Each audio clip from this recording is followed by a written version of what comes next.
Bonjour, chers compatriotes et concitoyens, camarades, amis. Aujourd'hui, je parle des fausses alternatives à ce que j'ai présenté la fois précédente dans la vidéo numéro 1, comme le danger d'eurodislocation et le danger de fascisation de la France. Il faut bien tenter tout ce qui est possible pour empêcher cette catastrophe que serait non seulement pour la France, mais pour le monde entier, le fait que le pays de la Révolution française, de la Commune de Paris, du Front populaire, du Conseil national de la résistance, disparaisse de la scène mondiale en s'effaçant, en se disloquant dans l'Union européenne du grand capital, ou pire encore, les deux d'ailleurs marchant ensemble, en se fascisant. Alors, les solutions qui vous sont proposées sont pour l'essentiel au nombre de trois. La première, c'est de revoter Macron pour battre Marine Le Pen aux prochaines élections. J'ai déjà expliqué dans la précédente vidéo que c'était un leurre, puisque la politique macroniste ne fait, on vient de le voir pendant les 5 ans qui se sont écoulés, qu'alimenter, que nourrir, que grandir le rassemblement lepéniste. Restent donc les alternatives qui nous sont proposées à cette fausse alternative, à ce vrai duo et faux duel qu'est le prétendu combat Macron-Le Pen. Alors, ces fausses alternatives qu'on voit aujourd'hui, si vous voulez, sont au nombre de deux. La première, c'est ce que j'appellerais l'union des eurogauches, l'union des eurogauches. La deuxième, c'est ce que j'appellerais l'union des patriotes des deux rives. Et nous allons voir qu'elles sont toutes les deux totalement incapables de contredire, de contrebattre l'alternative fausse, déjà Macron-Le Pen. Parlons d'abord de l'union des eurogauches. Pourquoi je dis les eurogauches? Eh bien, ce qu'elles ont en commun, on le voit par exemple sur les listes régionales actuelles. Ah, il y a le chien d'en face qui aboie comme un fou. Laissons la nature s'exprimer. Peut-être que vous ne l'entendez pas, vous, mais moi, je n'entends que ça. C'est la France surtout qui est aux abois. Alors bref, l'union des eurogauches, c'est celle que l'on retrouve sur les listes euro-régionalistes, dirigées par les Verts ou dirigées par le Parti socialiste aux prochaines élections. Tous ces braves gens nous disent Europe sociale, contourne complètement le problème de la République unie et indivisible, sinon ils ne pourraient pas s'allier avec Yannick Jadot, donc les écologistes fédéralistes, hostiles à la République unie et indivisible, et partout où ils le peuvent, favorables à l'alliance avec des forces carrément séparatistes ou régionalistes dures, notamment par exemple en Bretagne. Eh bien ces gens-là, comment pourraient-ils être une alternative à l'eurodislocation du pays, alors que Jadot est précisément l'un des fers de lance de cette dislocation, que les Verts sont carrément pour une Europe fédérale, et pour une France fédéralisée, et que, bon, en gros, ils veulent effacer, il faut le dire comme ça, l'échelon national, renforcer au maximum l'échelon supranational, l'Europe, et aussi, bien sûr, les grandes régions. Et par conséquent, si vous voulez, ils s'inscrivent en plein dans la politique que j'ai condamnée et fustigée dans la précédente vidéo, c'est-à-dire une politique de dislocation du territoire national. C'est le pacte girondin, ils ne sont pas une alternative à Macron, ils en sont même l'exacerbation. Ils sont le macronisme peint en vert. Et il est tragique que des forces qui furent dans le temps des forces jacobines, des forces qui s'inspiraient de Robespierre, regardez la belle chanson de Jean Ferrat, Ma France, où il dit elle répond toujours du nom de Robespierre, ma France. Eh bien, il est triste par exemple de voir le Parti communiste français s'engager dans de telles listes et par conséquent renier son passé qui a toujours été celui d'un parti défendant la République unie et indivisible, d'un parti fièrement héritier, non pas des Girondins, mais des Jacobins. Ce n'est pas tout. Ce n'est pas tout, c'est que ces forces euro-fédéralistes, les Verts en tête, effectivement, eh bien, précisément puisqu'elles ne croient plus du tout en l'échelon national, sont incapables eh bien, de faire ce qui serait nécessaire pour changer réellement dans ce pays. Pour changer véritablement dans ce pays, que faudrait-il? Eh bien, il faudrait se donner les leviers du changement. Parce que si vous n'avez pas les leviers du changement en main, Vous pouvez promettre tout ce que vous voulez sur le terrain social, et la retraite ceci, et la sécu cela, et l'augmentation des salaires par ailleurs. C'est du vent, c'est du flan, c'est du pipeau. On amuse les travailleurs, on les trompe. Pourquoi? Eh bien, parce que pour avoir les leviers en main et faire tout ça, il faut avoir le pouvoir économique et politique. Le pouvoir politique, d'abord, ça ne suppose pas que cela, mais ça suppose au moins cela, condition nécessaire, sinon suffisante, eh bien, mais de rompre, de claquer la porte de cette Union européenne, de cet euro, qui est une austérité continentale faite monnaie, avec tous les dispositifs qui l'accompagnent, de cette dictature de la BCE, de cette dictature de la finance qui se manifeste par l'intermédiaire de la Commission européenne et des traités européens. Alors comme on ne veut pas le faire, et comme on dit au plus, au mieux, que l'on veut sortir des traités européens, mais on ne nous dit pas comment, puisque pour sortir des traités européens ou pour les modifier simplement, il faut tout bonnement l'unanimité des 27 États membres, et j'ai expliqué l'autre fois qu'elle est constituée au mieux d'États néolibéraux, comme la France ou l'Allemagne, et en voie de fascisation, ou de traités ou d'États carrément fascisants, comme la Hongrie d'Orban, ou comme la Pologne de Kaczynski. Donc, à partir de là, eh bien, on ne se donne pas les moyens politiques qui s'appellent souveraineté nationale, qui s'appellent souveraineté populaire, l'autre aspect étant la sortie de la Ve République et la mise en place d'une nouvelle République démocratique appuyée sur le mouvement populaire. Bon, ça, on n'en veut pas. Pour faire une nouvelle République, encore faut-il n'avoir pas détruit la République une et indivisible, sinon on a en réalité 13 grandes régions qui vont se bouffer le nez, et c'est à ce niveau-là que se tiendra le pouvoir réel, et en se le partageant avec Bruxelles. Alors la nouvelle République, elle nécessite absolument la sortie de l'Union européenne. Mais de ça, nos euro-gauches n'en veulent pas. Ils veulent continuer à bêler Europe sociale, Europe démocratique, Europe pacifique, dans une Europe supranationale de plus en plus antisociale, de plus en plus antinationale et antirépublicaine, antidémocratique, de plus en plus belliciste, arrimée à l'OTAN et engagée dans le processus de confrontation voulu par Biden à l'échelle mondiale avec la Chine et avec la Russie. Tous ces aspects internationaux étant sans cesse gommés dans le débat politique français. Ce n'est pas tout.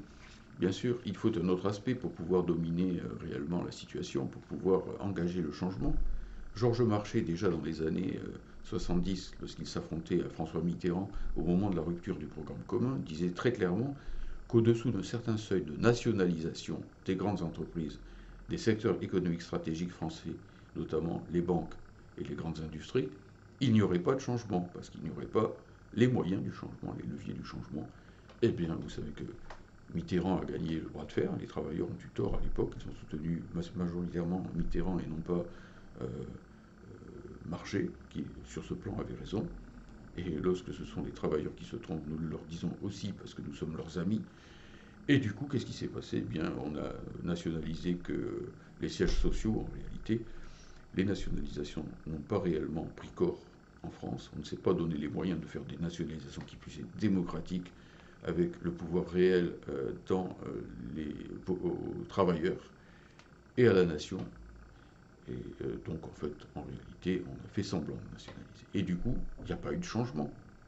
Il y a eu Mitterrand, qui a fait ce qu'il fallait au début, qui a lâché quelques réformes au début pour tuer le Parti communiste et faire semblant d'être le véritable nouveau Jaurès. Et puis, une fois qu'il a été assuré que le Parti communiste était mort et était bien arrimé, était assagi derrière lui, eh bien, il est revenu à ses fondamentaux, c'est-à-dire la construction européenne, l'atlantisme, la pause, la destruction des acquis sociaux, le lancement de l'Europe de Maastricht et tout ce qu'a donné le mitterrandisme en réalité.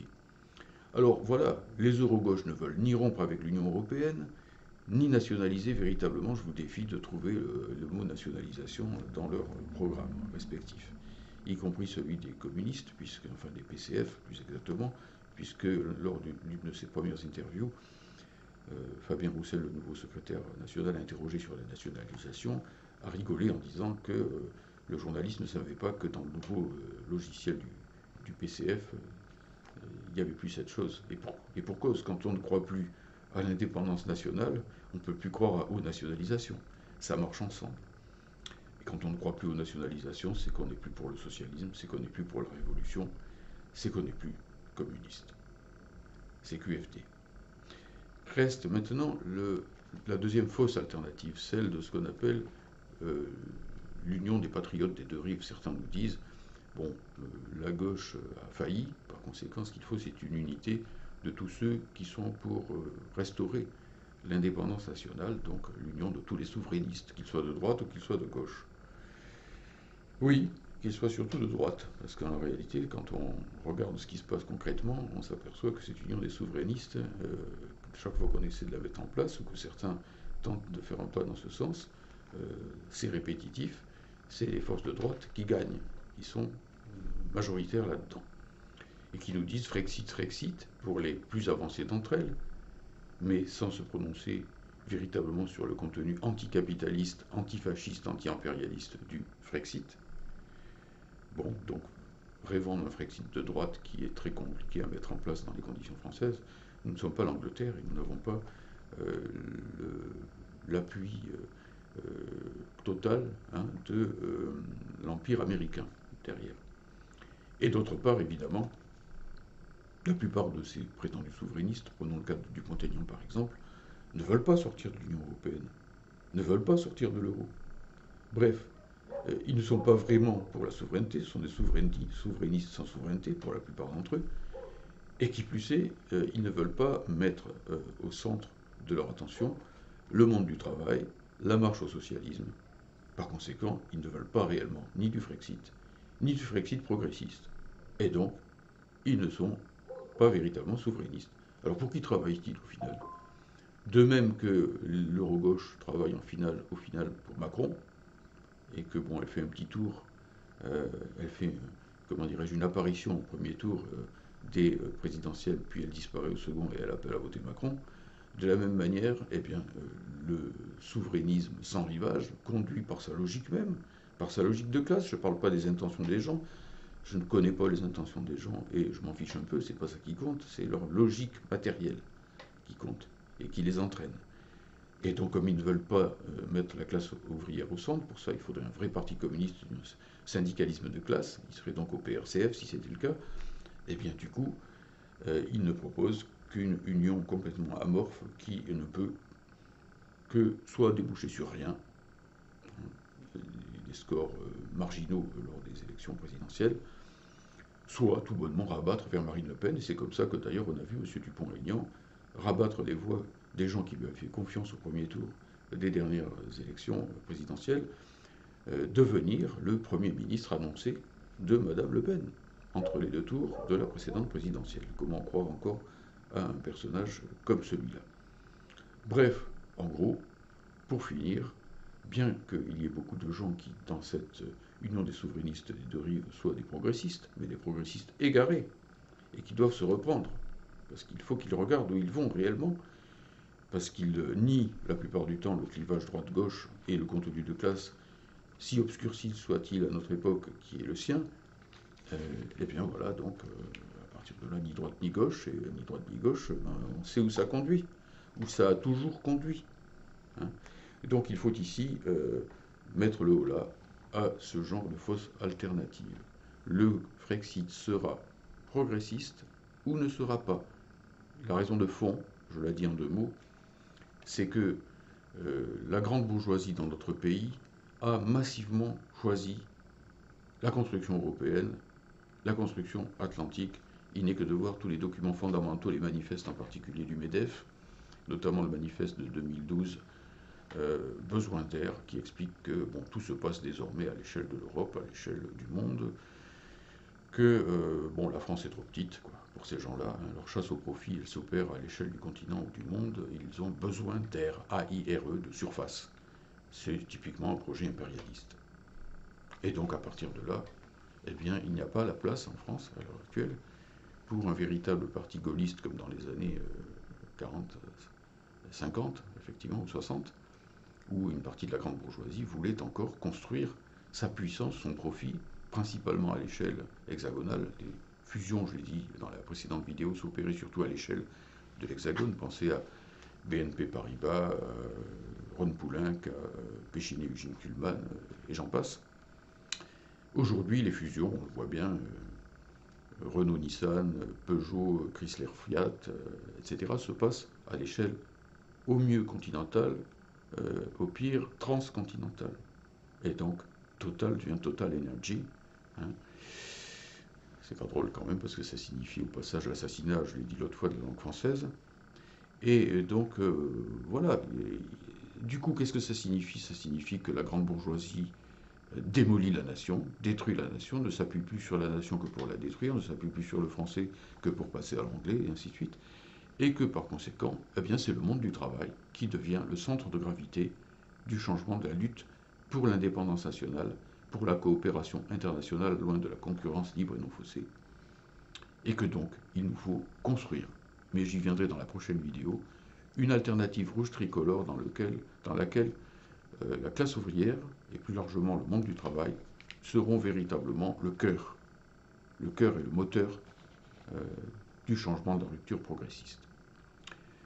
Voilà, donc je vous donne rendez-vous à la 3e vidéo sur cette alternative rouge et tricolore. Merci de votre attention.